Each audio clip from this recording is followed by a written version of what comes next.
Yeah, welcome to your preview shows. As always, brought to you by Monster Energy and Racer X. This is the Pro Motocross 450 preview.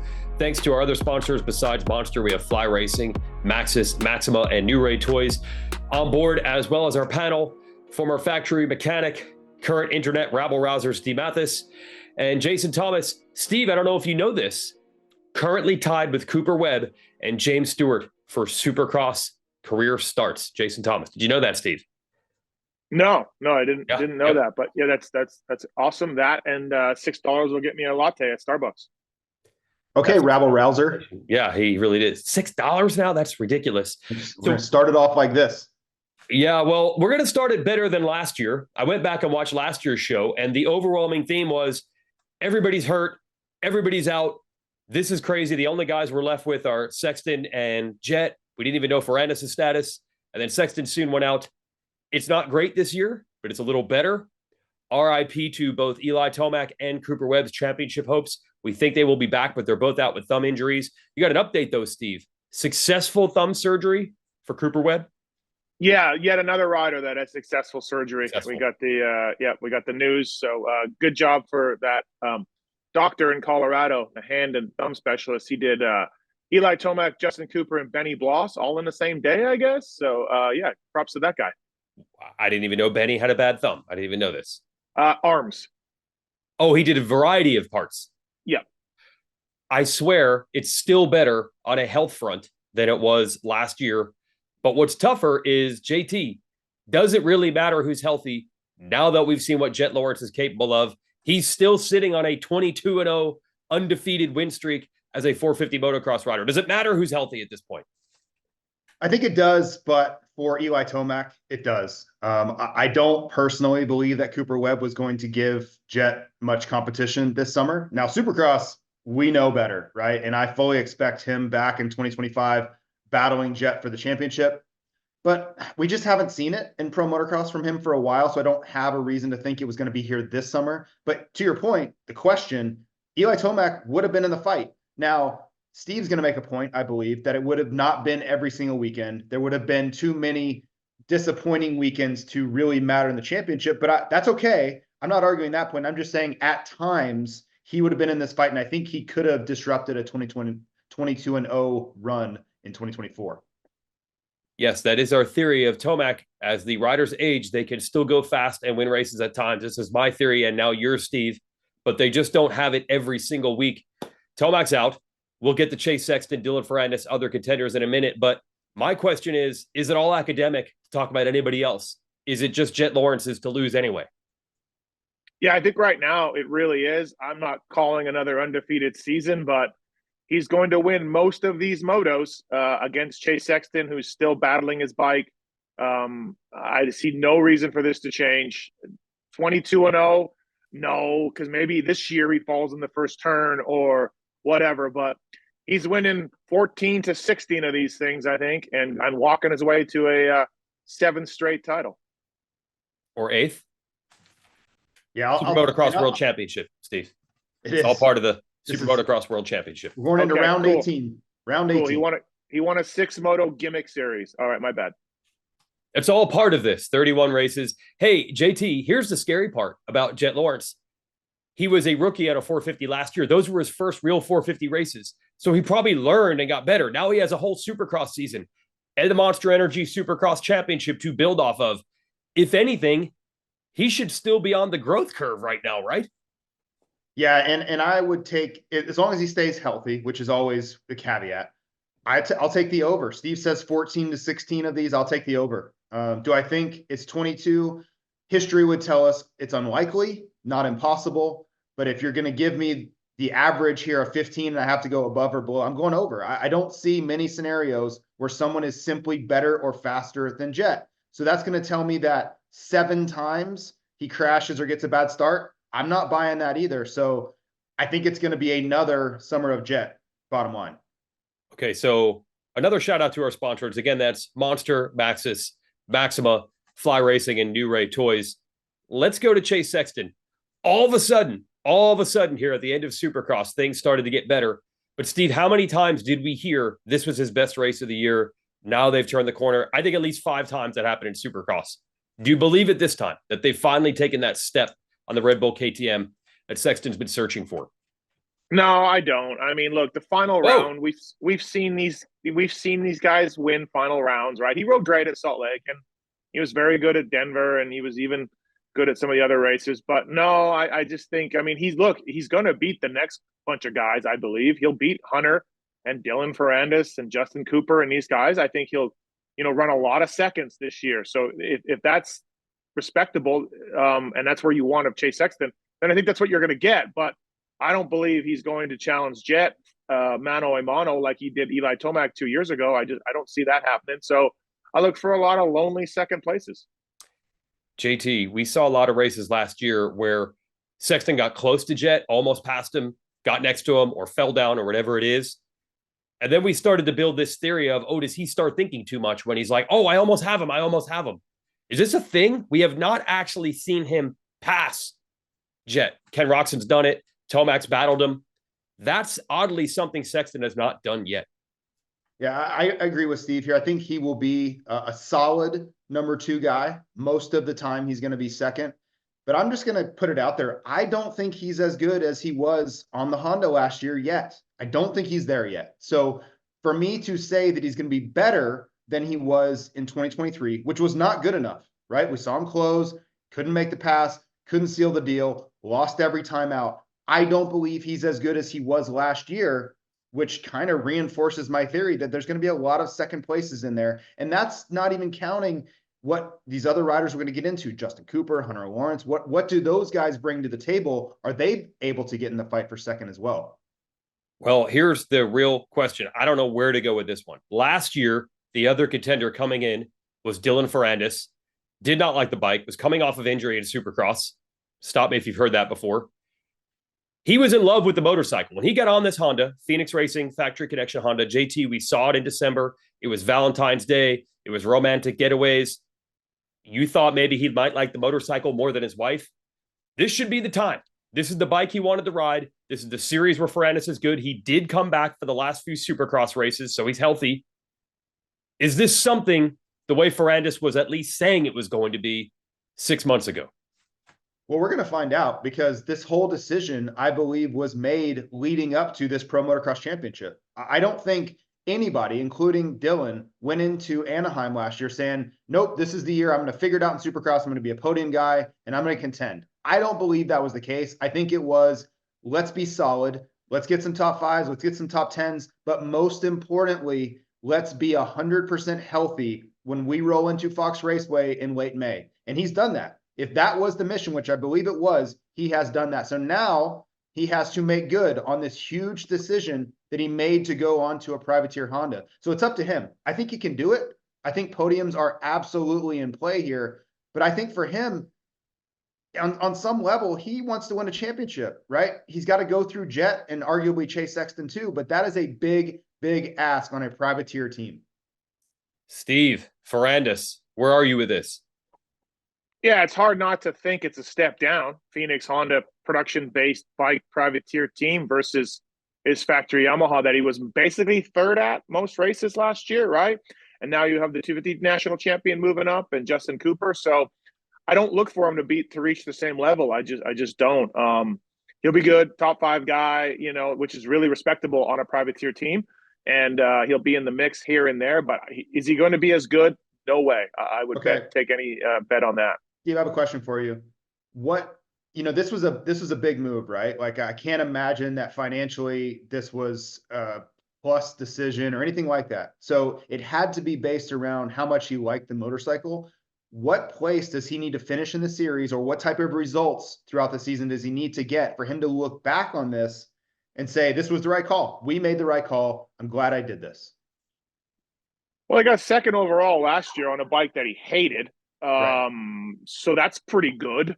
So how do you think he's going to do compared to a factory team with, everybody standing around, smart people trying to help him, and Phoenix Honda not having those resources? So, I mean, I think, again, privateer life, top 5s are great, and he can do that. And then hopefully I'm saying him retrospectively looking at this, what does he need to do to think like, I did the right thing here?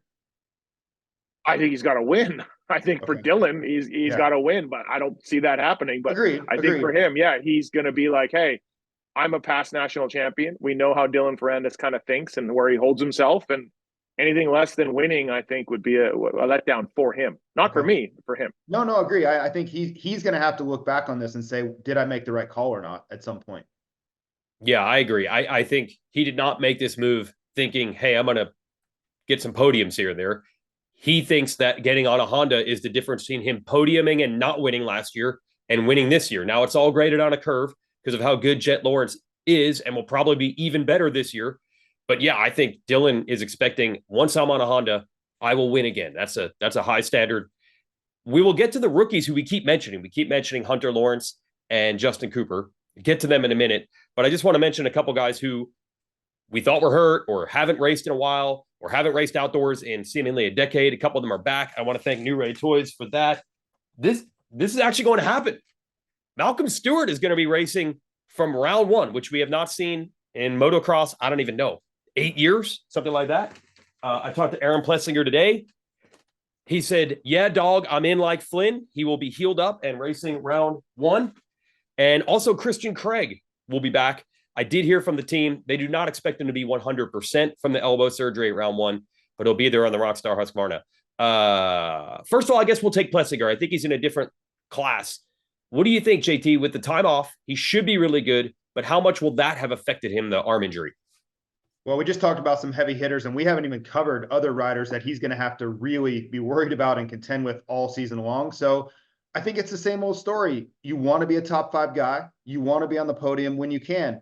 In this class, against this level of competition, and that's excluding Cooper Webb and Eli Tomac, that's still a tall order. So I think first things first, you want to leave Saturday afternoon at Fox Raceway in the afternoon, driving back to wherever he stays in California with a top 5. If he can do that, I consider it a success, and then you just manage it from there because, again, you almost just take the first spot off the board. Like, I hate to do that. I hate to say that the championship is already ordained, but in my mind, it kind of is. I don't think that AP can go out and make a realistic goal of, I'm going to beat Jett today. I don't think that's fair to him or namely anybody outside of maybe Sexton. So, yeah, top 5 is really where I have him and where the goals I think should lie. Ooh, top 5. Steve, I wouldn't think if you're Plessinger, that's where you want to be. I would think you'd be like, I should never be off the podium in a normal day, right? Well, 3rd overall last year, 5 top 3s in 22 motos, and 3rd overall. Look, probably Chase beats him in the points if Chase races the whole season. Now you're adding Hunter to the mix and Justin Cooper. And yeah, I think another top 5 in the points and a lot of top 5 in motos is what Aaron Plessinger is looking at. And there's nothing to be ashamed of for that. Well, but what's interesting though, Plessinger, I'm sure in his mind is going to say, yeah, but look at me at the Supercross season. I stepped up. I went to another level. I had the red plate. I won a race. I was fast. I'm sure he's at least hoping that that same thing will transfer over here. And here's another guy, thanks to New Ray Toys, who was not there at the beginning of the year last year. Steve, you said almost maybe a little sleeper, Justin Barcia, putting things back together late in Supercross. Yeah, look, he had a terrible start, right? Didn't like the bike. He told me he fired everybody around him. And then, of course, he's much happier with the bike. So, yeah, I mean, he got a couple top 5s to end the year. So sort of thinking like, look, man, the Father Time is undefeated and he's 31 and maybe it's that time. But I think with the bike fixing, the fixing of the bike to make him more comfortable, along with firing everyone around him, which I hope Racer X doesn't ever do that to me. Could improve my performance. Yeah, I think Bam is right in the mix for top 5s. He's a great outdoor guy. He's got a lot of wins. So he's right in the mix with AP and Dylan and Hunter and Cooper in that mix of guys. I really believe that. And I'm excited to see Malcolm Stewart back outdoors. I don't think he's raced there since like 2008. So we'll see how he does for that. And then I talked to Christian Craig, and he said, give me a few races before you guys rip me apart, because I'm not 100%, meaning the media guy. So Okay. Christian won't be coming in. But then after a few races, Christian, we are going to rip you apart. So just get ready for that. So yeah, all those guys are in the mix. But I would put, obviously, AP and Barcia ahead of Malcolm and Craig.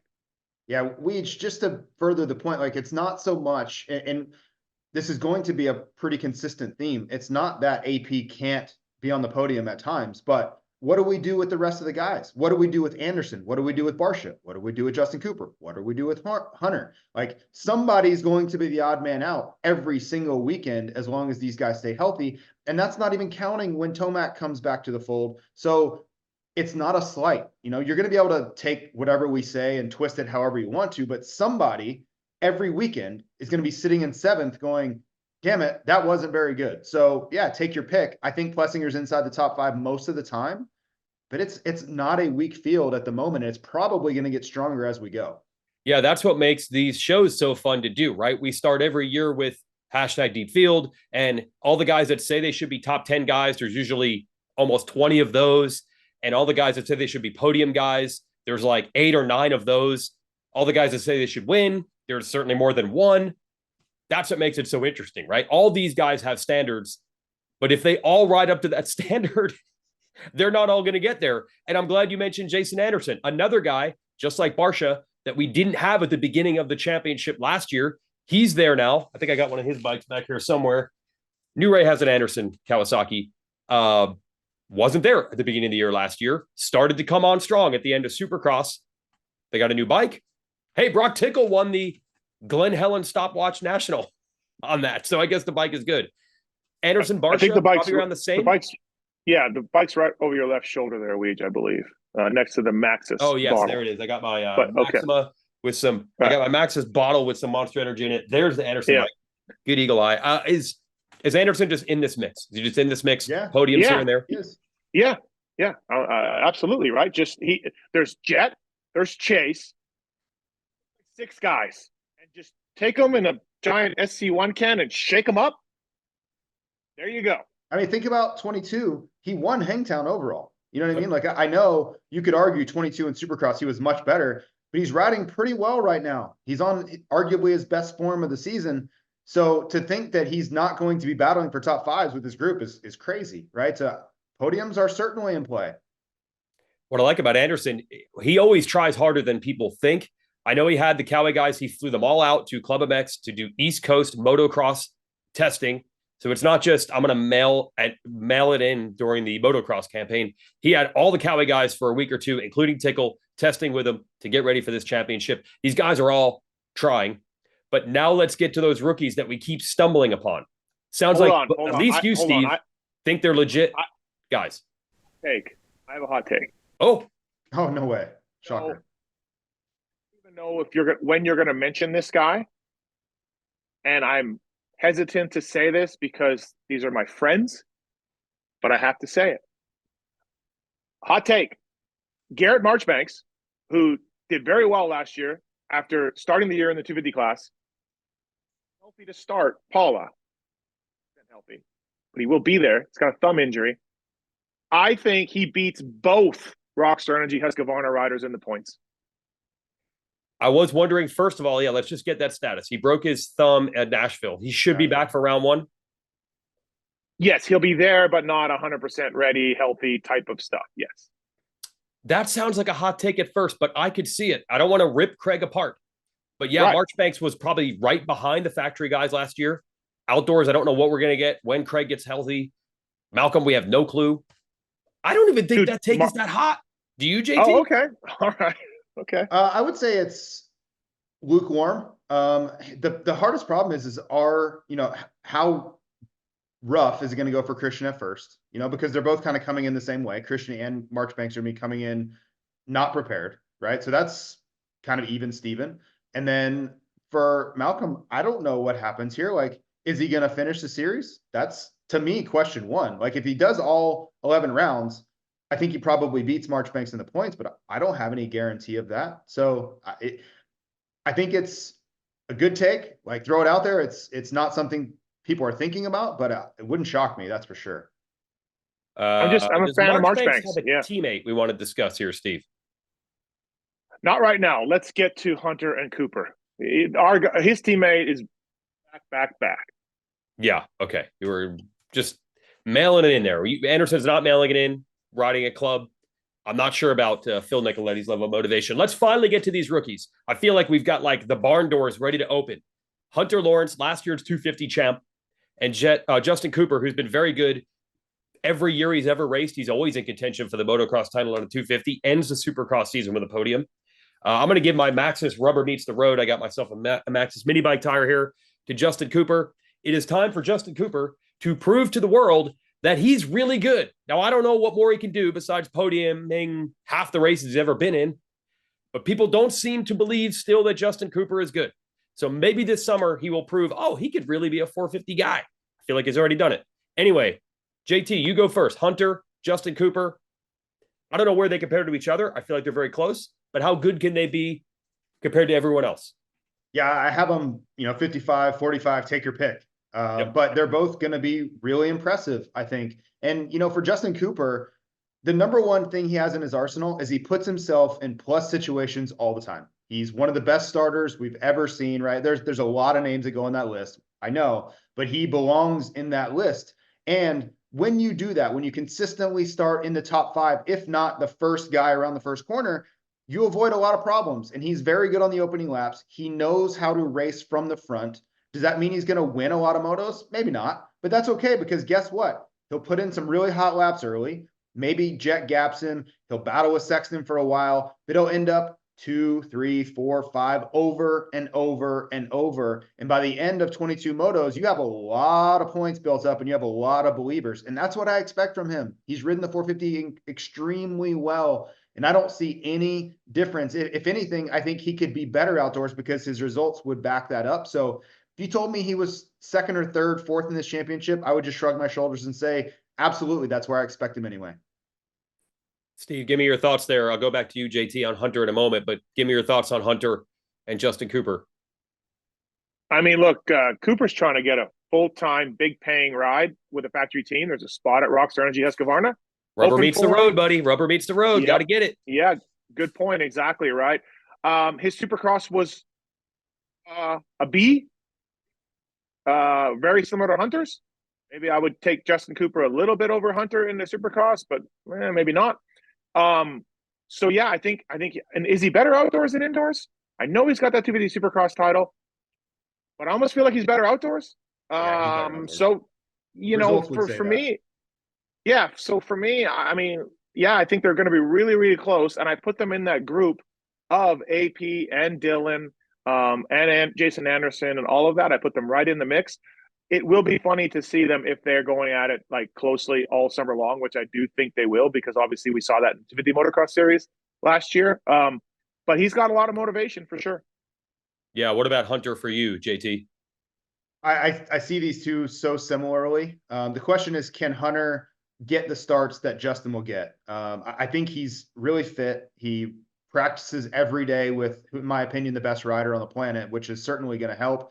And they have, I think, a really great platform in that Honda 450, which he seems to be really gelling with, especially late in this championship. So I think it'll be a little bit start dependent. If he starts 12th, I think the ceiling is for him to get back up to like 5th because of all the other riders that we're talking about, the Andersons and the Plessingers and all these guys he's got to have to contend with. But if he starts first, second, third, like he did at times late in the season, he can be right there. We've seen his confidence really starting to escalate. And that's the whole thing in this class. You make that jump, you battle with these guys, but then you kind of come to the realization that they're just like you, right? They were all really fast 250 guys that made the transition. Now you're doing what they did, and you just have to race them like they all do each other. And I think Hunter is there now. The fear or the worry about the names on the jersey is gone, and it's game on now. So outside of any sorts of altercations with Jason Anderson, I think it's going to be a great summer for him. Throw in a few more names here. We have an annual, I like to call it the Gavin Graysick Award for rando privateer. No one was expecting to show up on a 450 and then being a top 10 guy, borderline top 5. That was Ty Masterpool last year on the HBI Kawasaki. Could be Ty Masterpool again. He'll be back in. Maybe it's someone we're not thinking of. I guess Freddie Noren and John Short had the bad parts. Kawasaki's in for the entire summer outdoors. Grant Harlan has been preparing for this on the Gizmo Mods Rock River Yamaha, so he should be better than he was in Supercross where he came in hurt. You got the Twisted Tea guys, at least McElrath, probably some Chiz in there. Derek Drake on the Bar X, Toyota, Redland, Suzuki. But that's the thing, Steve. Someone's going to come out of nowhere and get 8th every weekend on a 450. It happens every year.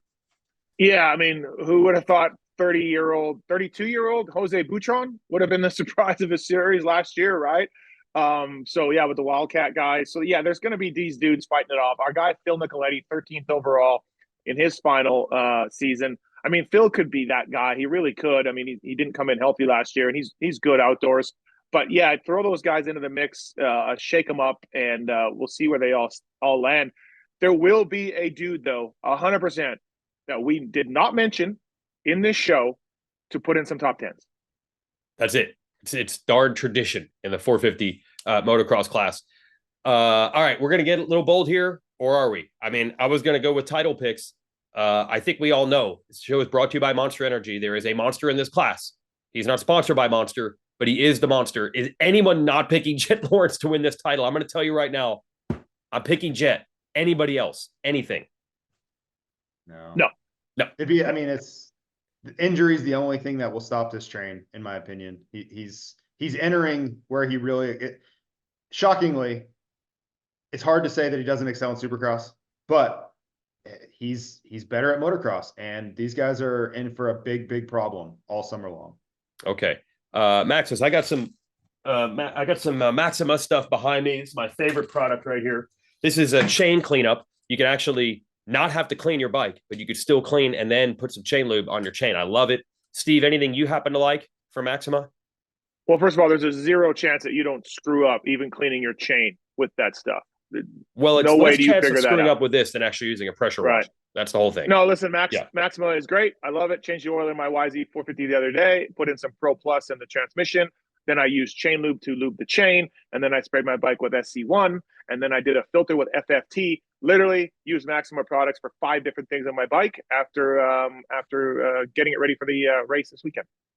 Is there anyone you could pick out of everyone we talked about who's going to shine? Is it going to be just Jett, just Sexton, and everybody else? Or do you think someone can get in there, at least challenge that Sexton level, or even Jett, and surprise people? What are you thinking, Steve? No, 0 chance. Line? Let me Zero. throw the shine. Yeah, let me throw the shine on someone. Okay. 8th overall last year for factory Honda here and there. Always Brayton? Is it Brayton? Scrum. It's not Brayton. Oh. Shows up the media scrum. Totally underrated outdoor guy. Solid as a rock, as Bob Seeger would say. Freddie Noren. Let's do this, Freddie. I'm a fan. Freddie's just always there. We don't talk about him. No one talks about him. It's just Freddie. Freddie did this and Freddie did that. Well, he's better outdoors than indoors. 8th overall last year. Mad Parts Cowie. Let's do this, Freddie. Put the shine on. Wow. 8th in the points. I know Freddie's good. I did not even think 8th in the points. I didn't even know that. That's really good. Yep. We shouldn't be surprised by that. He's been a top 10 guy for 10 years now. JT, give me someone. We know how good Jett is. We know how good Sexton is. Give me someone who fly racing you think might fly. At least get to that Sexton level or maybe challenge Jett. Who can step up out of this group? Maybe it's Ferrandis, who has already kind of been there before. I don't know. You said it. I'm going Ferrandis. Really? I think he rode this bike in motocross last year. This was the reason for his decision. I remember him very clearly saying, I was watching Jett and Ken Roxon in 2022 do things on their motorcycle that I simply couldn't do on mine. So this is his chance. He's been looking at this for months and months. Ever since last fall, he's been thinking about this. He gets to ride with Jett and Hunter every single day. He's going to have a lot of input on the motorcycle from those guys. Now, whether he can get the same parts or not, I don't know. But he's learned a lot, I'm sure, settings-wise, situationally, watching them. I think he knows this is his time. I don't know if that's enough, and I don't think it is enough to beat Jett, but I do think he's going to be in the battle for second place very, very often. Think about that race at Unadilla last year. He was all over Jett. Now, he didn't win, but I think he looks at races like that, and he thinks had he been on a bike he wanted to be on, he could have won that race. That's what's in his mind going into these opening rounds. So I think he's going to bring it. Yeah, that was a key one. He actually switched to factory connection suspension that day. Went way better. And that's what started this whole thing of talking to Ziggy and factory connection and Ziggy getting him back with Honda, who he used to work with in the Geico days. That's what all led to this. So we'll find out. So that's the thing. They're all chasing Jett.